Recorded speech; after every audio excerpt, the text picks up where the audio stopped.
내가 이제 어르신들이 주시는 말씀이라고 해서 그러니까 보고 느끼고 듣는 게 다라고 생각을 해서 절대 안 돼요.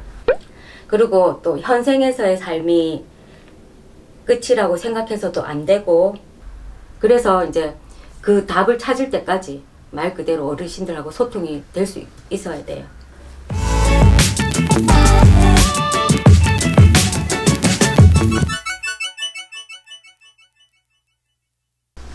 안녕하세요. 부산에 위치하고 있는 도법제자 천신궁입니다. 제자는 어른 신명을 모시면서 상대방 또는 내가 느끼는 것이 다가 아니라고 생각하고 공부를 하셔야 돼요. 그게 왜 그러냐 하면은 오랜 윤회라는 말 들어봤죠? 네네. 모든 사람은 윤회를 해요. 그러면서 업장이라는 것도 짓고, 말 그대로 업장이라는 게 죄를 짓는 거잖아요. 윤회를 하면 할수록 그 업장이라는 게 두터워질 수밖에 없어요. 그죠? 그렇다 보니까 그 기운 때문에, 그러니까 오랜 윤회와 업장이라는 기운 때문에요, 내 본관이 무너져 있고, 또 내 신명이, 그로 인해서 내 신명이 아프고, 또 내 운명관, 자신관, 또한 남의 자리에 가 있을 거란 생각 반드시 해야 합니다. 그리고 또 현생에서의 삶이 끝이라고 생각해서도 안 되고, 지금 현재의 삶이 내 삶일 거라는 생각도 해서는 안 돼요. 그것 또한 자기 자신한테 있는 기운이, 모든 기운들이 이렇게 들여다보게 되면은 잘못되어 있는 부분들이 업장과 윤회로 모든 신명이 괴물 형상 또는 귀신 형상으로 변해져 있을 수가 있어요. 있을 수가 있다는 게 아니고 그렇게 변해져 있어요. 그러면은 보통 사람들이 그럴 거 아니에요. 나쁜 거라고 생각하겠죠. 나한테 오시는 신명이 아닌 줄 알고 돌려보내려고 해요. 근데 그렇게 해서는 안 되고, 그 형상들을 그냥 나쁘다고 생각해서 돌려보내시면 안 되고, 나로 인해서, 그러니까 제자로 인해서 업장 윤회 때문에 고귀한 신명 자리에서 하락해서 그 형상임을 깨달아야 합니다. 그래서 그냥 돌려보내시면 안 되고, 그걸 잘 풀어서 본인 신명 잘 다스려 가지고 태초의 형상으로 찾아드려야 해요. 그리고 또 어르신들이 하시는 말씀을 다 그대로 해석해서도 안 돼요. 왜냐하면은 어르신들 말씀 중에는 여러 가지 해석이 있기 때문에 말 한마디에 모든 걸 단정 짓지 말아야 하고, 잘 풀이하고 해석, 해명을 해서 옳은 걸 선택하셔야 해요.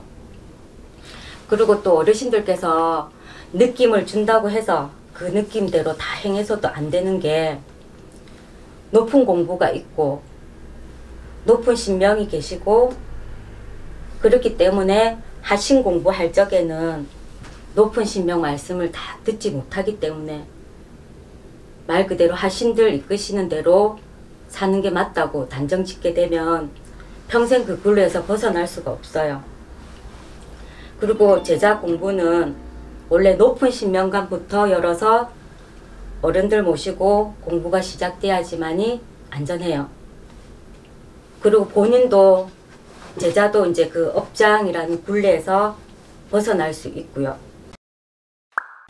줄력 잡고 오신 분 위에는 도력으로 바로 오시는 높은 신명이 반드시 계시고, 또 어르신들이 주시는 말씀 잘 이해하고 깊이 있게 파고들어서 그 말이 무슨 의미인지 잘 풀이를 하셔서 공부가 줄력으로 끝나지 않고, 줄력이 있어요. 도력으로 또는 주력 에너지로 바로 오시는 신명을 받으시길 바래요. 그리고 이렇게 틀에 박힌 공부를 하다 보면은 자손 내린 그대로 내려가게 되고, 죽은 조상 다시 전환에 들어서 공부하고자 하실 거고, 분명히 그렇게 해요. 살아서 생전에 공부하셨던 분이 내리셔서 대물림이 되는 것은 본인 업장을 닦지 못해서 말 그대로 자손 빌어 빌고자 함이니, 제자는 꼭 큰 주력 도력 공부 끝날 때까지는 보고 듣고 느끼는 게 다가 아님을 꼭 명심하시고 공부하셨으면 합니다. 일반인들이 들으시기에는요, 저희 도법은 그래요. 이렇게 오시는 신명 자체가, 그러니까 원래 내 자신을 깨우는 거라고 했잖아요. 그러다 보니까 도법 제자들은 이렇게 높은 데서부터 이렇게 받아서 이렇게 내려오면서 공부를 하게 돼요. 그러니까 말 그대로, 그러니까 오늘 제가 얘기했듯이 이제 어르신들께서 주시는 말씀이 다라고 단정을 짓게 되면은 지금 어르신보다 또 높은 어르신들이 계시고 막 이렇잖아요. 그러다 보면 진짜 높이 계시는 어르신들의 말씀 다 듣지를 못하잖아요.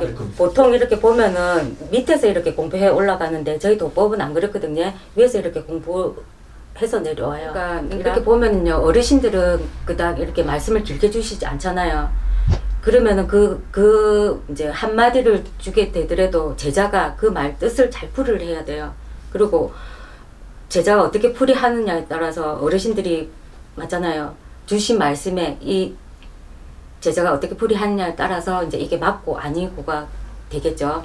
그러니까 주시는 말씀이라고 해서 무조건 이제 단정 짓고 생각하지 말고 끝까지 파고들어야 돼요.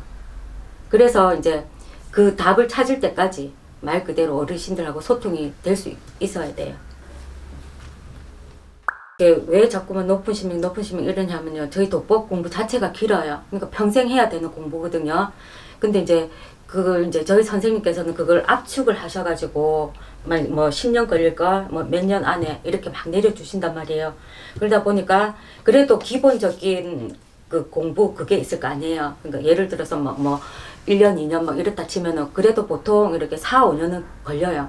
그러니까 제자가 이제 어느 정도 이제 그거 될 때까지는. 그러다 보니까 그것도 굉장히 압축을 시켜서 4년, 5년이지. 그렇다고 해서 뭐 4년, 5년 만에 공부가 끝난다는 게 절대 아니고요. 계속 공부는 있어요. 그렇기 때문에 이제 막 내림을 받아가지고 어르신들께서 막 주시는 말씀도 있을 거고 느낌도 있을 거고 막 보는 것도 있을 거 아니에요. 근데 그걸 말 그대로 이게 다라고 단정 지으면 절대 안 된다는 게, 그래서 제가 말씀을 드리는 거예요. 그러니까 어느 정도 제자가 공부가 됐을 때는 이제 그게 상관이 없다고가 아니고, 그죠? 그걸 잘 해석하고 잘 풀이도 하고 할 건데, 아직까지 이제 막 시작하는 단계에서는 그게 다가 아니라고. 예. 내가 이제 어르신들이 주시는 말씀이라고 해서 그러니까 보고 느끼고 듣는 게 다라고 생각을 해서는 절대 안 돼요. 그러면은 공부가 안 되겠죠. 네, 그런 거예요.